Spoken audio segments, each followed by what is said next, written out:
আসসালামু আলাইকুম। সকল বাংলাদেশের মানুষের আমি বলছি। আমি বিশেষ কইরা এই কথাগুলা না বললেই নয়। বান্দরবন, খাগড়াছড়ি উপজাতির মায়েরে গোয়াই। ওখানে আমার বাঙালি ভাইরা শান্তি মতন চলতে পারে না। বাংলাদেশ সেনাবাহিনীর গায়ে হাত দেয়। খানকির পোলাগো সিরিয়াল আইতে হইবে আর মাইগো চুদি আমি। খানকির পোলাগো ৬৩ জেলায় ভাগ করে দিতে হইবে। ভারতের উস্কানি পাইছে আর মায়েরে গোয়াই।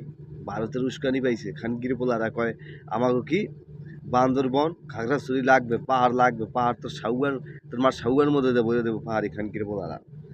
বাংলাদেশ সরকারকে আমি বলছি ৬৩ জেলার মাইকে গয় ভাগ করে দিবে। পিড়াই পিড়িয়ে ওনে যে আছে ৬৩ জেলায় অল্প অল্প করে ৬৩ জেলা ভাগ করে দিবে। তো যখন বাঙালিতে গোয়াইবার মা বুনকো সেই সময় হলে বুঝবো যে না পাহাড়িতে শান্তিতে আছিলাম। খানকির পোলারা বাঙালি গোমর পর মনে অত্যাচার করা রয়েছে আর পাহাড়ের মায়ের সুদি আমি